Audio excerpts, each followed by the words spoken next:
Assalamualaikum warahmatullahi wabarakatuh. Bismillahirrahmanirrahim. Alhamdulillahi rabbil alamin. Wassalatu wassalamu ala ashrafil anbiya'i wal mursalin Sayyidina wa maulana Muhammadin wa ala alihi wa sahbihi ajma'in, amma ba'du. Subhanaka la ilma lana illa ma 'allamtana innaka antal alimul hakim. La haula wala quwata illa billahil aliyyil azim. Rabbi shrah li sadri wa yassir li amri wahlul 'uqdatam min lisani yafqahu qawli. Amin. Para jamaah yang dimuliakan Allah Subhanahu wa taala, alhamdulillah, puji syukur kehadirat Allah Subhanahu wa taala atas segala nikmat dan karunia-Nya. Dan setelah kita melaksanakan ibadah salat zuhur berjamaah, kita akan lanjutkan pengajian kitab Ayyuhal Walad yang dikarang oleh Al-Imam Al-Ghazali rahimahullah, masih dalam nasihat ke-18. Nasihat ke-18 ini cukup panjang dan memuat banyak materi yang tidak mungkin kita selesaikan dalam satu pertemuan.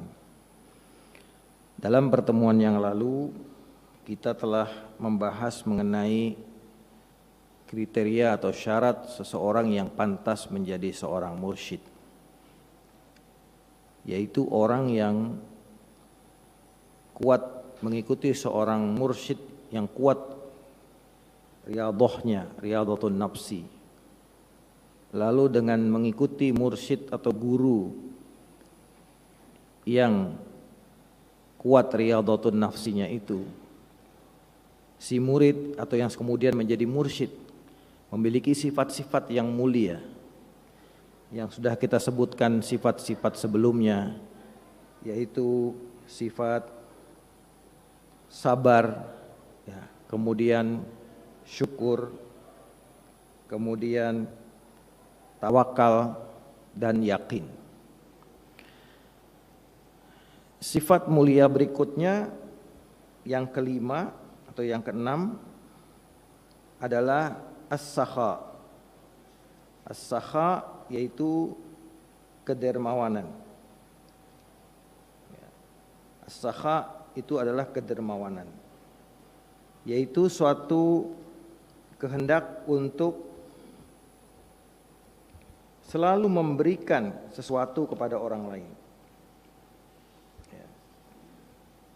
Sakhawah atau sakha adalah sifat dermawan.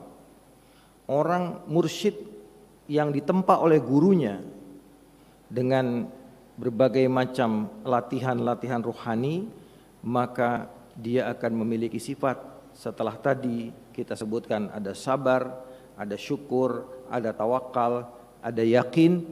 Yang berikutnya adalah kedermawanan. Di mana dengan kedermawanan itu seseorang itu bisa selalu memberikan sesuatu pada orang lain. Dermawan dalam bentuk apapun, bukan hanya dalam harta, dalam segala hal dia senang memberi. Itu adalah sifat yang harus ada pada diri seorang mursyid.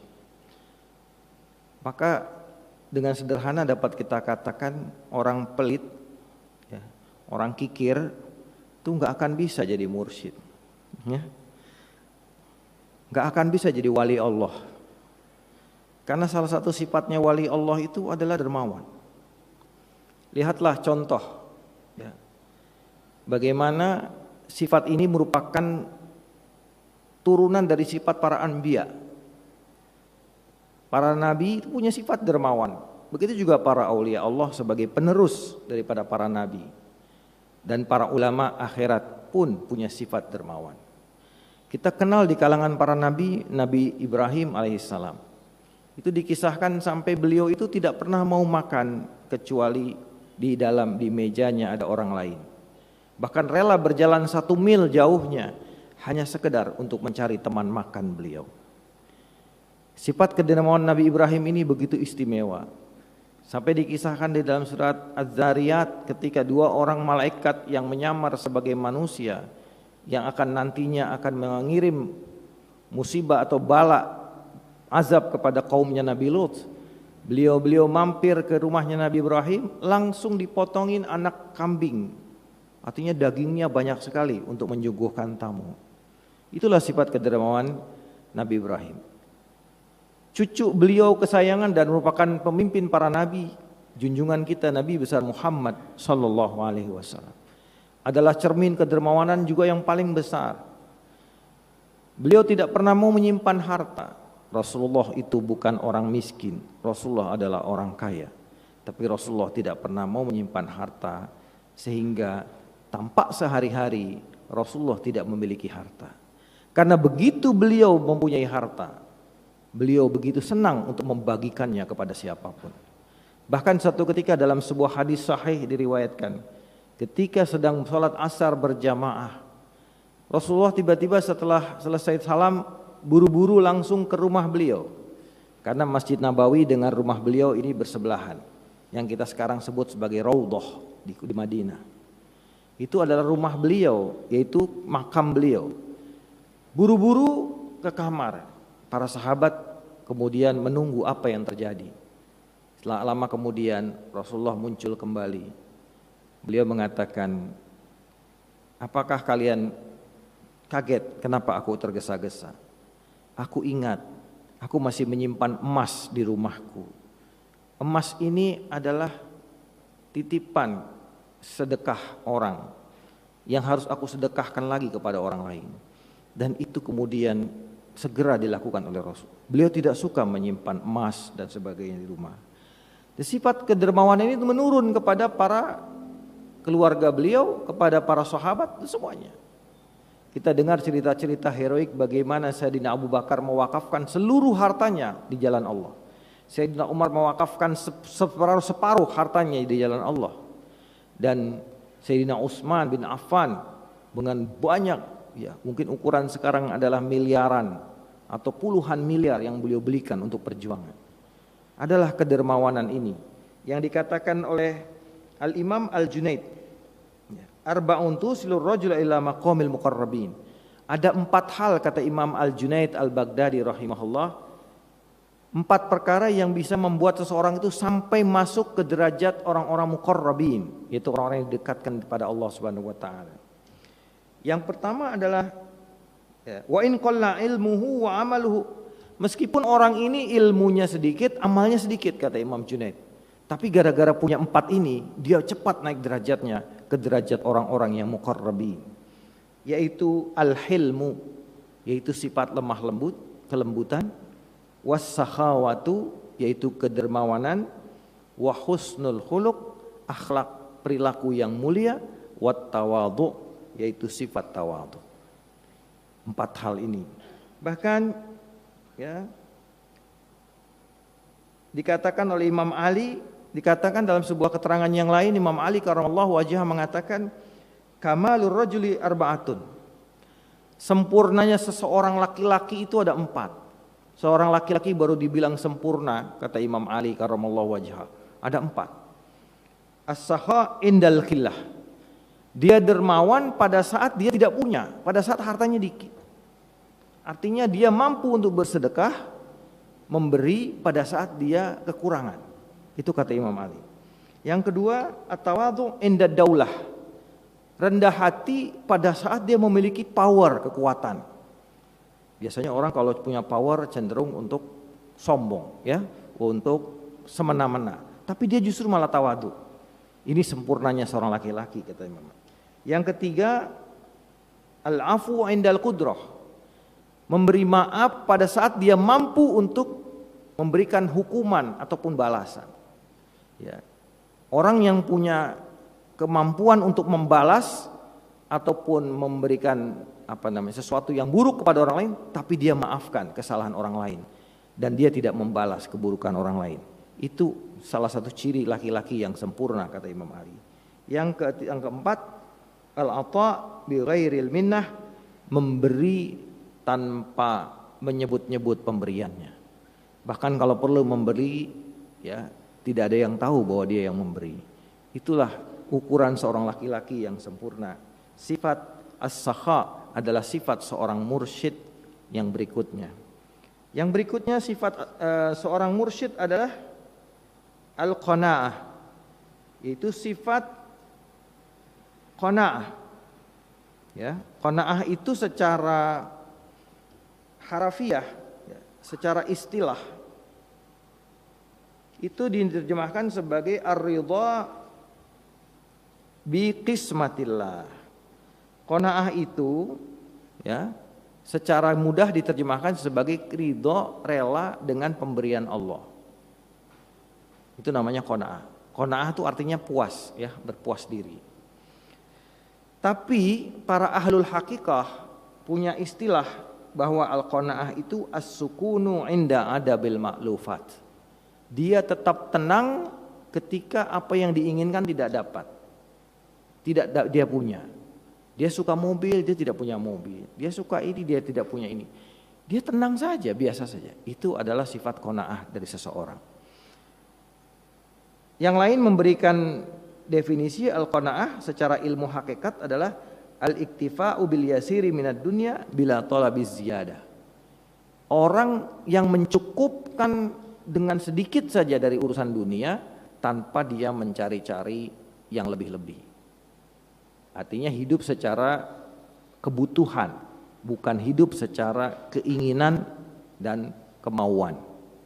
Ya. Karena sebetulnya kata orang bijak, ya, dunia ini cukup untuk kebutuhan manusia, seluruh manusia. Tapi satu dunia ini tidak akan cukup untuk keinginan dan keserakahan satu orang manusia. 7 miliar manusia bisa makan di dunia ini, Allah berikan rezekinya. Tapi keserakahan satu orang manusia, mungkin satu bumi ini tidak akan pernah cukup baginya. Maka sifat qanaah itu menjadi sifat yang menghiasi pada diri seorang mursyid yang baik. Yang ketiga, yang berikutnya adalah wa tama'ninatun nafsi. Tenang jiwanya, ya. Tenang jiwanya itu artinya sukunun nafsi, ya. Diam dia, tenang dia, tidak bergolak, ya. Melihat segala sesuatu itu tenang. At-ta'anni, hati-hati, ya. Dia tidak kemudian mudah mereaksi sesuatu. Tenang, bahkan ketika dia dicaci maki, dia diberikan satu sikap yang buruk, dia bisa memberikan bisa memberikan balasan yang baik untuk hal yang buruk yang diterimanya. Dalam satu perdebatan dia tidak terpancing emosinya, dia bisa menguraikan dengan tenang tanpa emosi apa masalah yang sedang diperdebatkan. Bukan orang-orang yang mudah kemudian menyerang, agresif, mencaci, personal attack dan sebagainya. Itu bukanlah sifat-sifat mutmainnah. Orang-orang yang thama'ninah itu tenang, ya, tenang dan damai dalam keadaannya.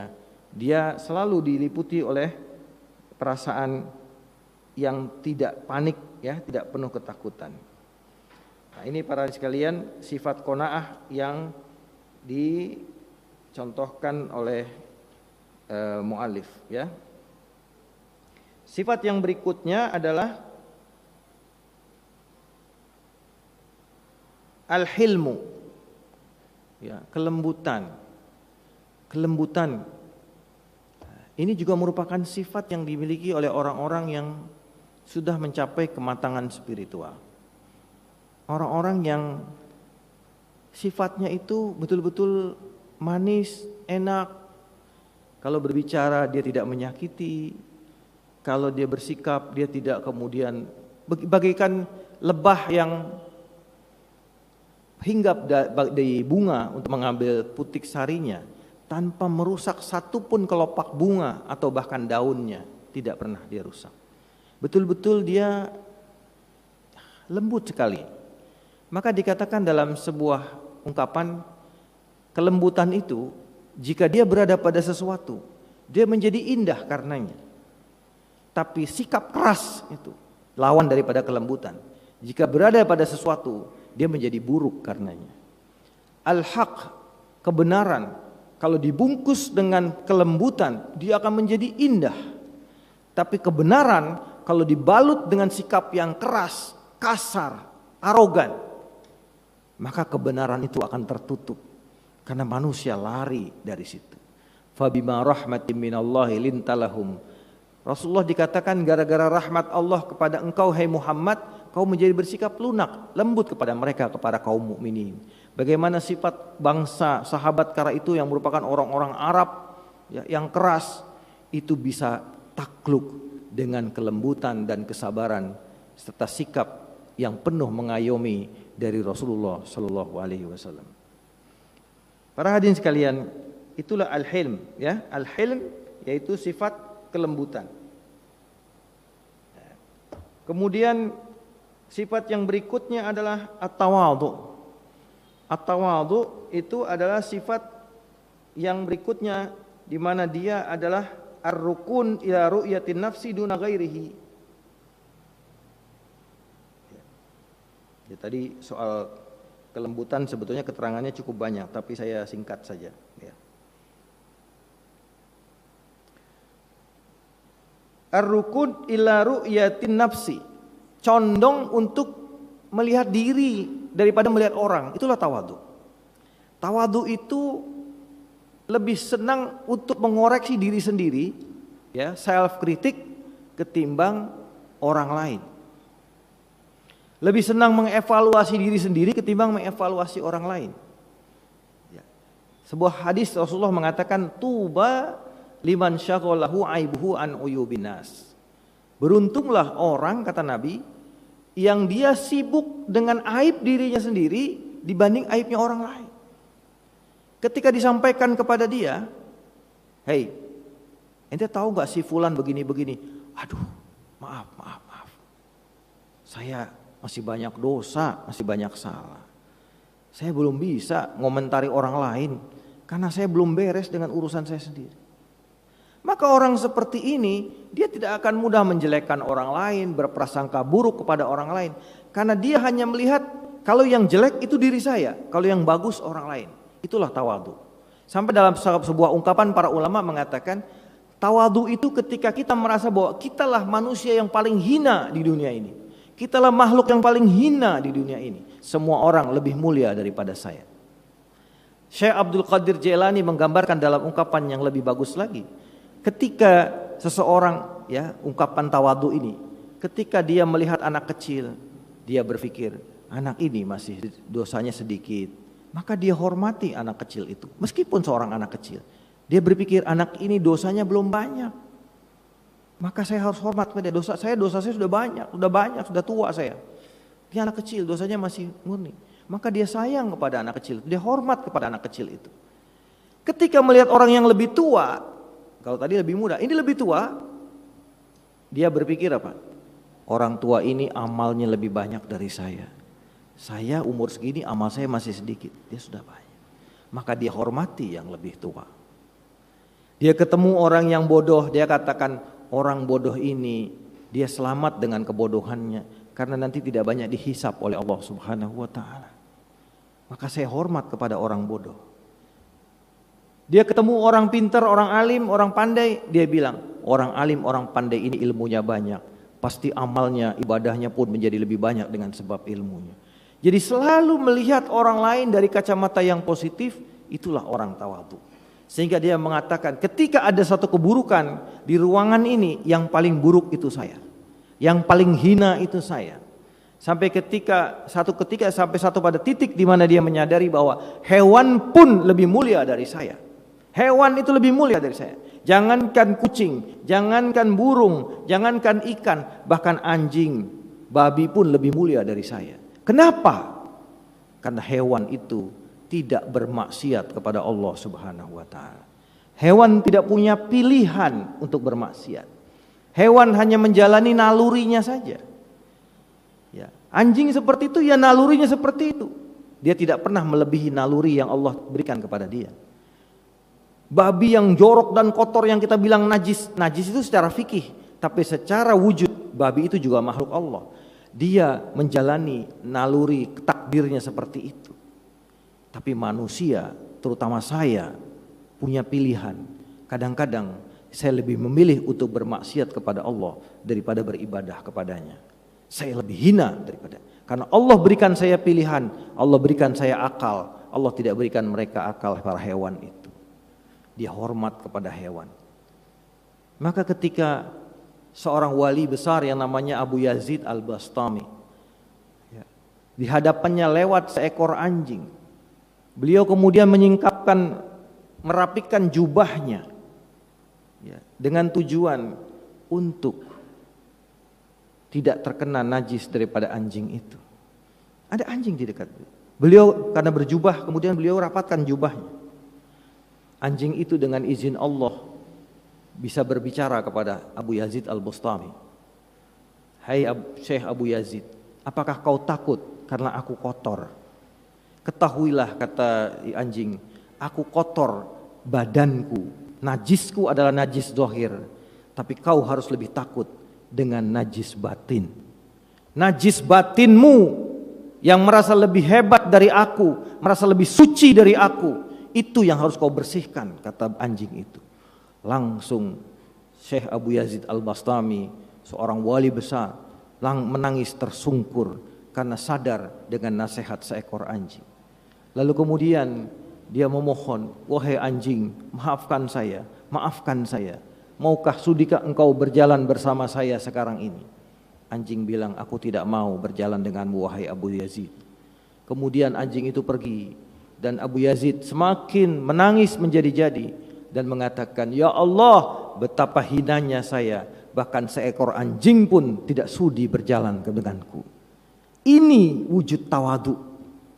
Artinya dia tidak, walaupun wali besar, ulama besar, dia tidak pernah memandang dirinya seperti bagaimana orang memandang dirinya. Maka Rasulullah mengajarkan doa, Allahumma ja'alni fi aini saghira wa fi ayuni nasi kabira. Ya. Allahumma ja'alni syakura waj'alni sabura waj'alni fi aini saghira wa fi ayuni nasi kabira. Ya Allah, jadikan aku orang yang pandai bersyukur, orang yang pandai yang paling sabar. Yang aku ini, kata di dalam doa itu, jadikan aku itu di mataku itu aku kecil banget, tapi di mata manusia aku tuh besar, aku mulia. Biarlah kemuliaan itu dalam pandangan manusia, tapi aku tidak pernah melihat kemuliaan dan kebesaran diriku. Aku tetap melihat diriku adalah debu yang hina di dalam semesta ini, yang tidak pantas mendapatkan penghormatan. Orang semua menghormati, aku tidak peduli. Orang-orang semacam ini adalah orang-orang yang sudah berhasil mencapai derajat tawadu. Para hadirin sekalian, inilah tawadu. Yang berikutnya adalah al-ilmu. Ya, al-ilmu yaitu ilmu, satu pengetahuan yang sudah kita bahas di bagian-bagian awal kitab ini, yaitu satu kemampuan yang Allah berikan kepada orang untuk mengetahui banyak hal, dan ilmu ini adalah dasar dari segala kebaikan. Sampai Allah mengatakan, fa'lam annahu la ilaha illallah, ketahuilah bahwa sesungguhnya tidak ada Tuhan kecuali Allah. Dalam Al-Quran Allah sebutkan demikian. Para ulama mengatakan bahwa sebelum mencapai la ilaha illallah ada kata-kata fa'lam, ketahuilah. Artinya apa? Ilmu adalah dasar keimanan. Orang bisa mengenal Allah, orang bisa tahu ma'rifatullah, orang bisa tahu tentang agama ini adalah dengan ilmu. Maka ilmu adalah merupakan jalan terbaik untuk mendekatkan diri kepada Allah Subhanahu wa taala. Para hadirin sekalian, kemudian as-sidqu, jujur. Ya, as-sidqu, jujur atau benar. Dikatakan definisi jujur itu adalah secara bahasa mutabaqatun lil waqi', sesuai dengan kenyataan, fakta. Ya. Sesuatu yang sesuai dengan fakta namanya benar. Sesuatu yang tidak sesuai dengan fakta namanya bohong. Maka ada orang yang jujur, ada orang yang bohong. Orang yang jujur adalah orang yang menyampaikan sesuatu sesuai dengan faktanya. Orang bohong adalah orang yang menyampaikan sesuatu tidak sesuai dengan faktanya. Ya, ini sifat sidik. Ya, sidik, jujur, artinya tidak ada keraguan, benar. Maka kemudian terkenal istilah as-siddiqin. Fa ulaika ma'al ladzina an'amallahu 'alaihim minan nabiyyin was-siddiqin. As-Siddiq yang bergelar gelar ini di dunia adalah Sayyidina Abu Bakar Siddiq yang kita kenal, yang selalu membenarkan apa saja yang datang dari Rasulullah SAW. Bahkan ketika dalam peristiwa Isra Mi'raj, orang-orang Quraisy datang kepada Abu Bakar, "Hei Abu Bakar, kau dengar gak Muhammad ngomong apa hari ini?" Apa kata Sayyidina Abu Bakar? "Muhammad bilang telah pergi ke Baitul Maqdis sampai sebelum subuh sudah datang lagi ke sini. Apa gak gila itu?"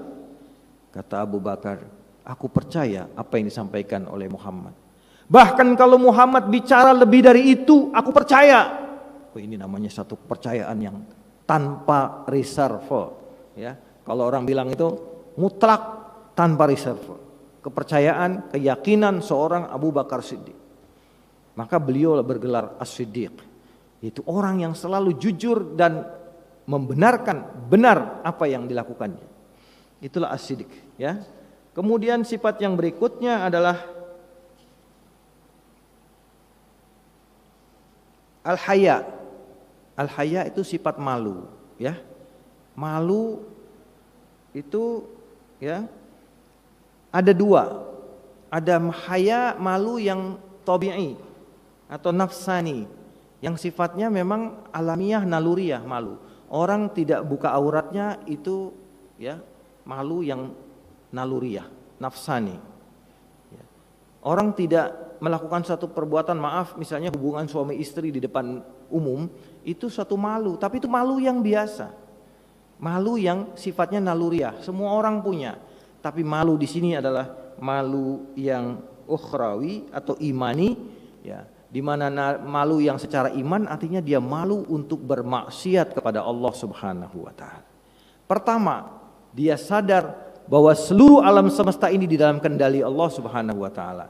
Dia sadar bahwa Allah melihat, Allah Maha melihat, sekalipun disembunyikan di tempat yang paling tersembunyi Allah Maha melihat. Yang ketiga, Allah Maha mengetahui, sekalipun ditutup-tutupi oleh seluruh makhluk, Allah mengetahui semuanya. Dan yang keempat, dia malu untuk merusak hubungan dia. Yang keempat, dia meyakini bahwa nikmat dia semua hadir di dunia adalah merupakan nikmat dan karunia dari Allah. Dan berikutnya, dia malu untuk menciderai hubungan dia dengan Allah Subhanahu wa taala karena begitu besarnya karunia Allah kepadanya. Orang yang menyadari betapa besar nikmatnya Allah kepadanya akan malu untuk bermaksiat kepada Allah. Orang bermaksiat kepada Allah itu karena tidak kenal syukur atas nikmat Allah, karena tidak mensyukuri, menyadari karunia Allah pada dirinya. Ya, tapi saya kan nggak punya apa-apa. Anda tidak punya apa-apa secara materi, tapi Allah berikan Anda fisik yang sempurna. Mata Anda dua berfungsi dengan sempurna, telinga Anda berfungsi dengan sempurna, mulut, hidung, semua organ-organ tangan, kaki, jantung, semuanya berfungsi dengan sempurna.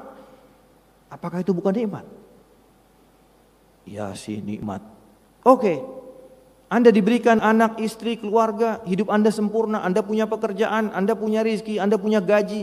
Apakah bukan nikmat? Ya nikmat sih, cuma masih kurang. Yang dilihat yang kurang, tidak bukan apa yang. Saya pernah memberi ilustrasi, Pak, sama ibu-ibu dalam satu pengajian. Ibu-ibu kalau merasa miskin, ya, ibu-ibu punya duit nggak? Enggak. Berarti ibu-ibu miskin dong. Iya, saya miskin. Pengen kaya, pengen. Mau saya kasih uang? Mau. 100 juta mau? Mau. Siapa yang nggak mau dikasih 100 juta? Tapi saya minta jari kelingking ibu satu doang, Bu. Ibu potong aja satu jari kelingkingnya, kasih saya kasih 100 juta. Mau nggak? Enggak. 100 juta satu kelingking, Bu. Nggak ada artinya, Bu. Kelingking cuma buat korek kuping doang. Ya kan? Kan besok bisa pakai kayu. Dapat 100 juta lumayan. Mau nggak? Nggak mau. Saya naikin deh 500 juta kelingkingnya. Kasih nggak? Nggak mau. Para hadirin sekalian, jadi kalau kelingking ibu 100 juta, ibu punya 10 jari, 1 miliar di tangan ibu ini. Kok bilang ibu ini miskin gak punya apa-apa? Coba kita hitung. Telinga kita ini, daun telinga kita yang sempurna ini. Ada orang yang telinganya somplak, ya, somplak atau somplaknya. Bentuknya nggak normal gitu ya.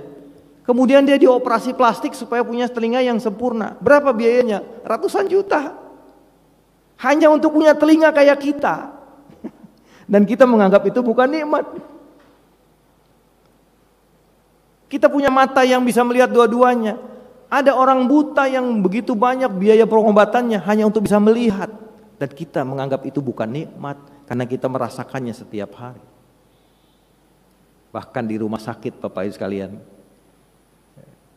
orang bisa 3 hari tidak buang angin, ya, itu sampai operasi supaya bisa buang angin.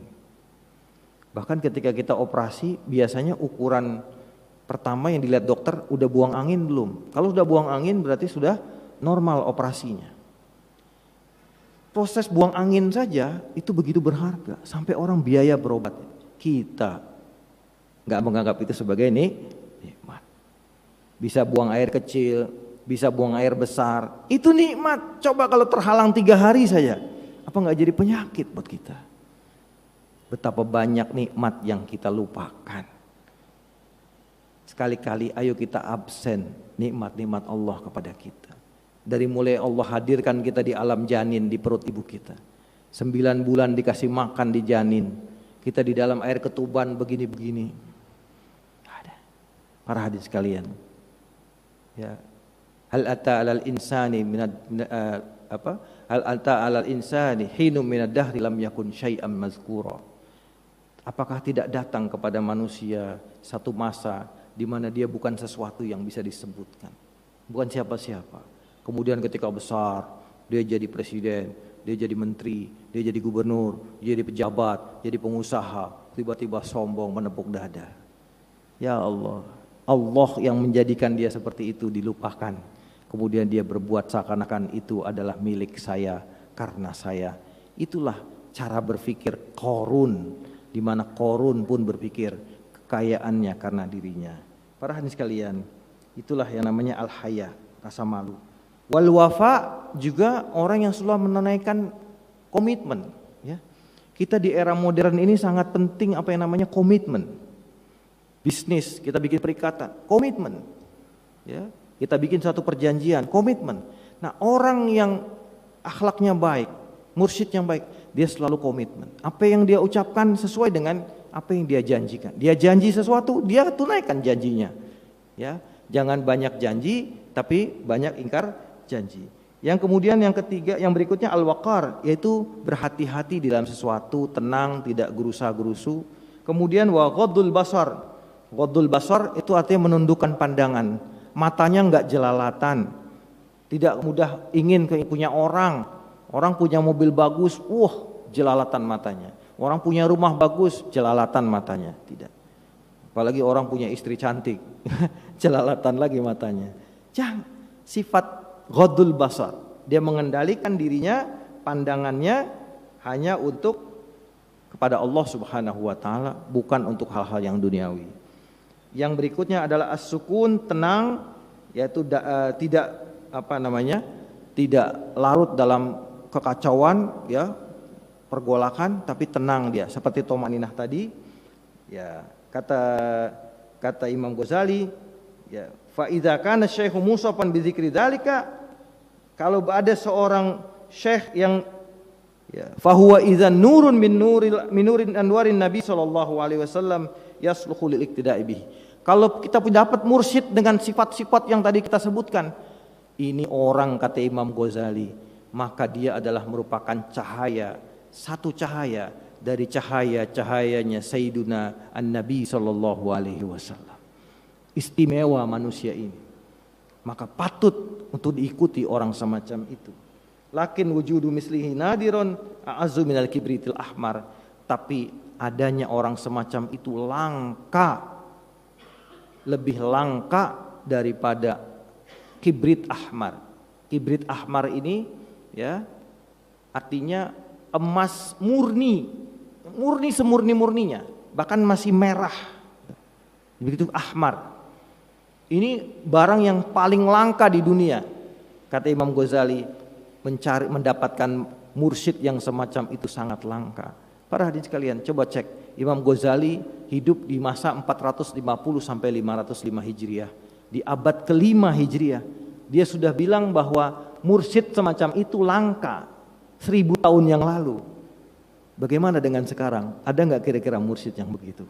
Jauh lebih langka lagi.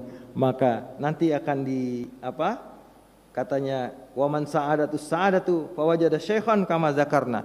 Orang yang mendapatkan kebahagiaan kemudian dia mendapatkan guru mursyid semacam itu, wa qabilahu syekh, dan dia diterima oleh syekh sebagai muridnya, yang bagi ayah tarimahu zahiran wa batinan, maka si murid ini, orang yang beruntung ini harus menghormati syekhnya secara zahir dan batin. Bagaimana penghormatan zahir dan batin? Insya Allah kita akan bahas dalam pengajian yang akan datang, bagaimana menghormati guru secara zahir dan batin. Demikian yang dapat saya sampaikan pada hari ini, kurang lebihnya mohon maaf. Wa'alafu minkum.